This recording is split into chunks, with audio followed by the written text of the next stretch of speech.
लग रहा है बात जो मैंने ऑडियो सुना है, मुझे लगता है कि माननीय विधायक जी जो पीड़िता थी उसके सामने लाउड स्पीकर पे अपना मोबाइल रखकर जो संबंधित कर्मचारी हैं उनसे बात कर रहे हैं। तो दोनों लोगों के अपनी लड़ाई है, अपने टोन की लड़ाई है, अपनी भाषा की लड़ाई है, अपनी गरिमा की लड़ाई है, और उसको देश की जो स्ट्रीम मीडिया है विधायक वर्सेस कर्मचारी कर दिया, यादव वर्सेस एसटी कर दिया।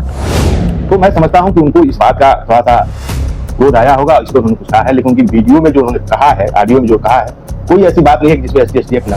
सर्वोच्च न्यायालय का देवता होने के नाते ये कहता हूं कि प्रथम दृष्टया पहली डेट में ही अगर माननीय हाईकोर्ट में विधायक जाते हैं तो वो FIR उसको एडमिशन कराना है, और वो नहीं बनाए फिर वो ऐसा उन्होंने आरोप लगाया है कि मुझसे वो पैसे मांग रहे थे, मैं पैसे नहीं दिए तो मुझे बेइज्जत किए, मुझे हाथ पकड़ हटाए। आप वर्मा कमेटी की रिपोर्ट पढ़ लीजिए। किसी महिला को आप ऐसा नहीं कर सकते हैं। यदि महिला कहीं थाने में जाती है, अपना बयान देती है कि मेरे साथ दुर्व्यवहार किया है, तो जो कर्मचारी महोदय उनको पर भी एक मामला भी सुना होगा, बहुचर्चित मामला है। मनेर के स्थानीय विधायक श्री भाई वीरेंद्र जी और वहीं एक ग्राम पंचायत सराय पड़ता है, वहां के ग्राम सचिव के बीच में एक ऑडियो वायरल हुआ था। आपने भी सुना है उस ऑडियो को, और उस ऑडियो के बिहार पर दो अलग अलग पक्ष बिहार में हो गए हैं।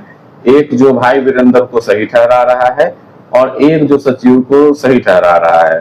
हालांकि एक ही मामले में दो अलग अलग लोग सही नहीं हो सकते हैं, दोनों सही भी हो सकते हैं, दोनों गलत भी हो सकते हैं, दोनों कम सही हो सकते हैं, दोनों कम गलत हो सकते हैं, दोनों ज्यादा सही हो सकते हैं, दोनों ज्यादा गलत हो सकते हैं। तो इस पक्ष में भारत का न्यायिक पुनरीक्षण या न्यायिक प्रणाली क्या कहता है, जबकि हम लोग यह देख चुके हैं कि सचिव जो है अपने ऊपर अभद्र व्यवहार के लिए SC/ST एक्ट के तहत थाने में विधायक के विरुद्ध मुकदमा दर्ज किया है। देखिए रंजन जी, देखिए आपका ये कानूनी धाराओं से उठकर आपकी बिहार की मेधा जो है राजनीतिक धारा से ज्यादा चलती है। जाति का दंश, जमींदारी, साम्राज्यवाद, सामंती प्रकृति के लोगों का वहां बहुबाला है।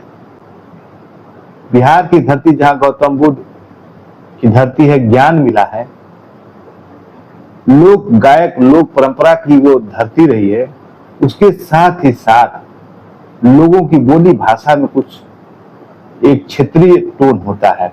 कोई बात करता है तो प्यार से भी दुलार से भी रे कहा जाता है, कार्य मैं ये बोल रहा हूं।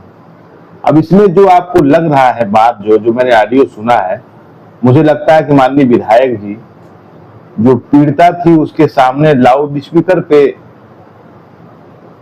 अपना मोबाइल रखकर जो संबंधित कर्मचारी हैं उनसे बात कर रहे थे।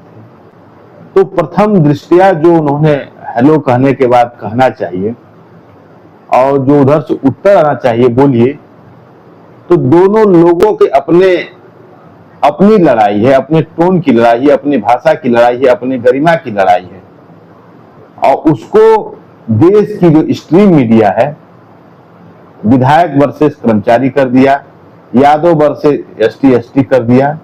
क्योंकि बिहार में अभी चुनाव होने वाला है, तो वोटों का पोलराइजेशन कैसे एक पार्टी से दूसरी पार्टी की तरफ किया जाए, इसलिए इसको इतना टूट दिया गया है। मैंने पूरी वीडियो उनकी जो ऑडियो थी सुना, बहुत केयरफुली सुना है। माननीय विधायक जी कुछ पहले कहें कि भाई मैं मनेर का रहने वाला हूं, और भाई क्या नाम बताया आपने? भाई वीरेंद्र बोल रहा हूं। तो ये कहने के बाद भी जो है, जो बिहार की एक आम आप दूसरे को संबोधन की भाषा है, दूसरे को आशीर्वाद स्नेह देने की भाषा है प्रणाम कहना। प्रणाम विधायक जी अगर कर दिए होते तो नहीं बात है, फिर भी वो कहें बोलिए। तो मैं समझता हूं कि उनको इस बात का थोड़ा सा क्रोध आया होगा, इस पर उन्होंने कुछ कहा है, लेकिन उनकी वीडियो में जो उन्होंने कहा है, ऑडियो में जो कहा है, कोई ऐसी बात नहीं है कि जिसमें ST एक्ट लगा जाए। मैं सर्वोच्च न्यायालय का देवता होने के नाते ये कहता हूं कि प्रथम दृष्टया पहली डेट में ही अगर माननीय हाईकोर्ट में विधायक जी जाते हैं तो वो FIR पेश हो जाएगा, और माननीय विधायक जी अपना चुनाव जो है फुल कॉन्फिडेंस से पूरे तन मन योग से करेंगे। साथ ही साथ मैं कहना चाहूंगा कि आखिर इसकी मूल जड़ में क्या है। आपको मैंने कहा कि आप लोकवारी हैं। लोकवारी का मतलब है आप जनता की वारी हैं। पूरे देश में वो ऑडियो वायरल हुई, लेकिन किन कारणों से वायरल हुई उसको पता करने के लिए कोई नहीं गया। एक बहुत सी तरुण सी दिखने वाली महिला जिसका पति 5 महीने मर गया, 1 महीने पहले मर गया, और वो जाती है कि मेरे बच्चे का एडमिशन कराने के लिए सर्टिफिकेट की आवश्यकता है। तो हर नियम का होता है कि मृत्यु प्रमाण पत्र ऑनलाइन बन जाएगा या उसका 10 दिन में बन जाएगा, 20 दिन में। एक हर स्टेट में अलग अलग उसकी क्राइटेरिया है। मान लो उस प्रक्रिया में नहीं बनाए तो सिस्टम वर्षे पीड़ता हो गया। जरूरत के कागज के अलावा जो मूल बातें थी उसको एडमिशन कराना है और वो नहीं बनाए। फिर वो ऐसा उन्होंने आरोप लगाया है कि मुझसे वो पैसे मांग रहे थे, मैं पैसे नहीं दिए तो मुझे बेइज्जत किए, मुझे हाथ पकड़ कटाए। आप वर्मा कमेटी की रिपोर्ट पढ़ लीजिए। किसी महिला को आप ऐसा नहीं कर सकते हैं, और खास करके जो सरकारी कर्मचारी है।